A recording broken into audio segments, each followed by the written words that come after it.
Pada tahun 399 sebelum Masehi, di Athena yang maju secara budaya, sebuah kesedihan tanpa henti melanda kota itu. Tahun itu adalah saat di mana seorang filosof besar bernama Sokrates dihukum mati. Peristiwa itu tak hanya dicatat sebagai tinta hitam sejarah filsafat, namun juga membuat semua murid Sokrates mengalami duka paling mendalam. Satu di antara yang berduka dan menjadi muridnya adalah Plato.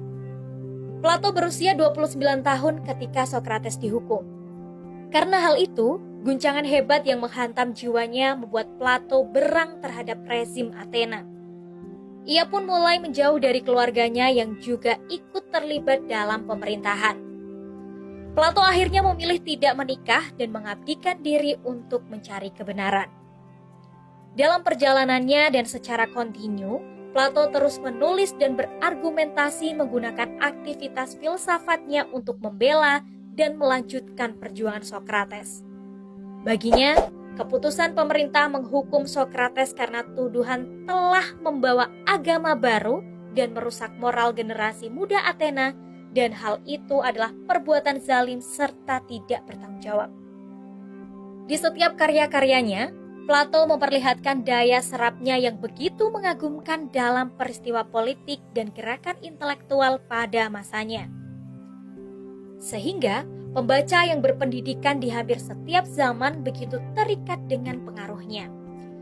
Plato bukan pemikir pertama, di mana kata filosof harus disematkan. Namun, dia sangat sadar tentang bagaimana filsafat harus dipahami dan diterapkan. Setiap orang yang mencermati karya-karya Plato mengasosiasikan dirinya dengan beberapa doktrin sentral. Salah satu doktrin sentral yang paling terkenal yaitu penjelasannya mengenai bentuk atau ide. Baginya, dunia yang terlihat oleh indera kita dalam beberapa hal adalah cacat dan penuh dengan kesalahan. Tetapi, ada alam yang lebih nyata dan sempurna yang dihuni oleh entitas disebut bentuk atau ide yang abadi. Plato mengajarkan bahwa manusia sesungguhnya berada di dua dunia yang berbeda, yaitu dunia ide dan dunia fisik. Dunia fisik atau tempat kita tinggal hanyalah sebuah bayangan dari dunia yang asli, dunia ide yang bersifat abadi dan kekal. Pengertian ide yang dimaksud Plato bukanlah ide seperti gagasan atau pemikiran manusia. Ide ini sama sekali tidak ada di dalam alam pikiran manusia. Justru, ide atau gagasan atau pemikiran manusialah yang berasal dari dunia ide. Untuk menjelaskan teorinya mengenai dunia ide, Plato membuat alegori dengan mengatakan hidup ini seperti dirantai di dalam gua. Manusia dipaksa melihat bayangan melintasi dinding batu tanpa tahu sumber dari bayangan tersebut. Filosof Yunani tersebut membayangkan sebuah masyarakat yang ideal dengan memeriksa kembali konsep, keadilan, kebenaran, dan keindahan. Dalam alegori tersebut, ada sekelompok orang yang dipenjara di dalam gua sejak mereka lahir tanpa memiliki pengetahuan yang di luar. Mereka dirantai menghadap dinding tanpa bisa menoleh. Di belakang mereka terdapat sebuah api unggun redup yang seringkali dilewati oleh penjaga gua dan binatang-binatang. Sehingga seumur hidup mereka hanya mampu melihat bayang-bayang yang terpantul pada tembok di depan mereka.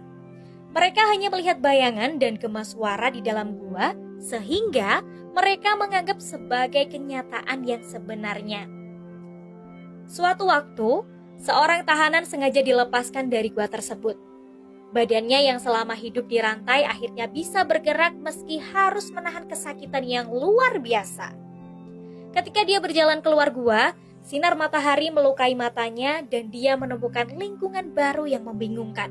Ketika diberitahu bahwa semua yang dia lihat nyata dan bayangan hanya merupakan pantulan dari benda-benda yang dilihat, ia sulit menerimanya. Tapi, secara bertahap dirinya mulai menyesuaikan sampai ia melihat pantulan dirinya di air dan akhirnya di matahari. Dia pun menyadari bahwa ada kenyataan lain yang melampaui kenyataan yang dia percaya selama di dalam gua. Dalam sekejap pula, pengetahuannya berubah. Ia sadar bahwa kenyataan yang